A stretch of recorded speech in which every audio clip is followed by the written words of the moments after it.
Chapter 8, The Case of the Lost Boy. Chapter 8 is called Smells Scary.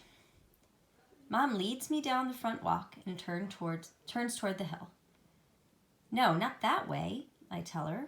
We want to go in this direction. I pull her away from the hill. But as usual, Mom doesn't understand.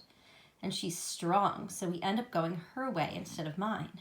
We'll still get to the place where Connor disappeared.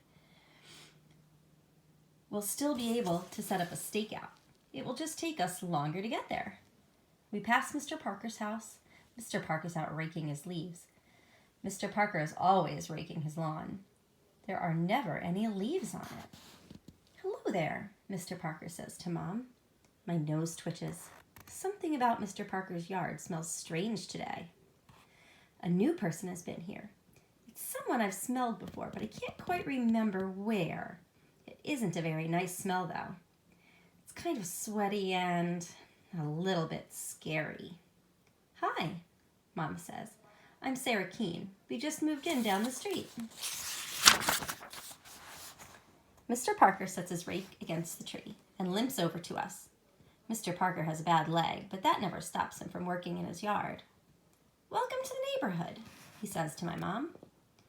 Thank you, Mom says. She takes out a picture and shows it to Mr. Parker. My son was out walking the dog a little while ago, and the dog came back by himself. I'm afraid my son may have gotten lost. Have you seen this boy? Mr. Parker pulls a pair of glasses out of his pocket and rests them on the end of his nose. He peers at the picture. Can't say that I have, but my brother is visiting from Mankato. He went out for a walk this morning. Maybe he saw your boy. I didn't know Mr. Parker had a brother. Mr. Parker turns toward his house. Jerry, he calls. Hey, Jerry, come out here a minute. The door opens, and I can hardly believe my eyes. The stranger from this morning steps out of Mr. Parker's house. He stiffens when he sees me.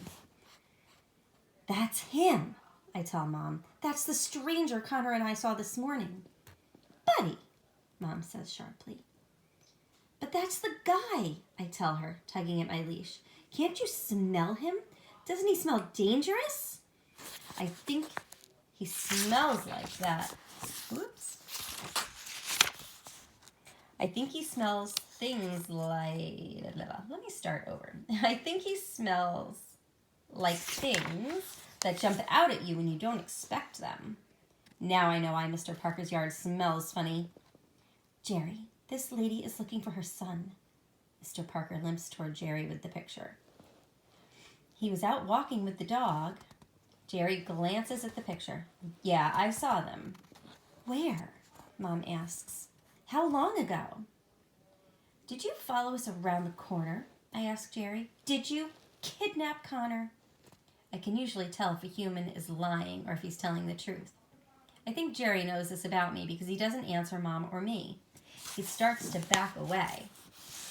You'll have to excuse my brother, Mr. Parker tells Mom. He doesn't like dogs very much.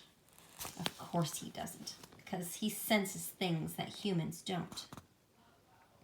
I know you don't like me, Jerry, I say, pressing closer to him, and I don't much like you either. I don't like humans who...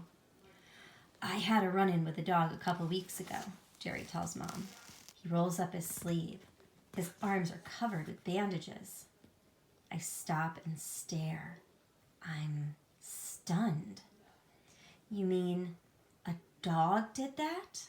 I ask. I think Mom is a little surprised, too. I'm so sorry, she says. Buddy is a nice dog, though. She pats my head to prove it. He won't hurt you. I don't know what to say. I sniff at Jerry again. He doesn't smell so scary anymore. He smells scared, not scary. Sometimes it's hard to tell the difference between a human who is scary and a human who is scared. I think that's because sometimes the scariest humans are also scared of something. Jerry is scared of me. That's why he watched us so closely.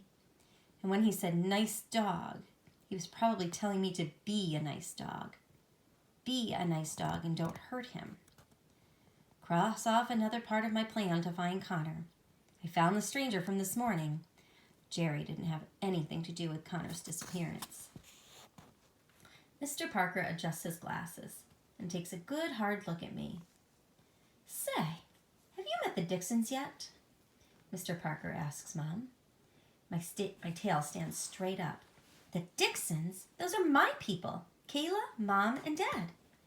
No, not yet, Mom says. Where do they live? On the next street over, Mr. Parker says. They have a dog that looks just like yours. Really? Mom says. Of course, I haven't seen that dog around lately, Mr. Parker says.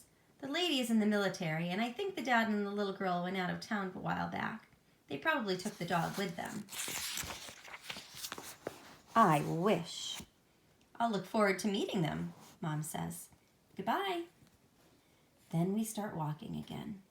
Now I'm on the lookout for a cat with no name and for a place to set up our stakeout. We continue down the street around the corner and around another corner. We're getting close to Kayla's house, but we're coming at it from a different direction. As we get close, I pick up Connor's scent again. I follow it very carefully, zigzagging across the sidewalk and the grass, just in case I missed a clue before. What are you doing, buddy? Mom asks. Looking for Connor, I tell her.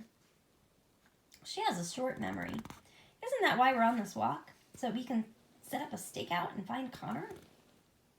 I follow Connor's scent across the grass and out toward the street. There's a sharp tug on my collar. No, buddy, Mom says. We're not going to cross the street.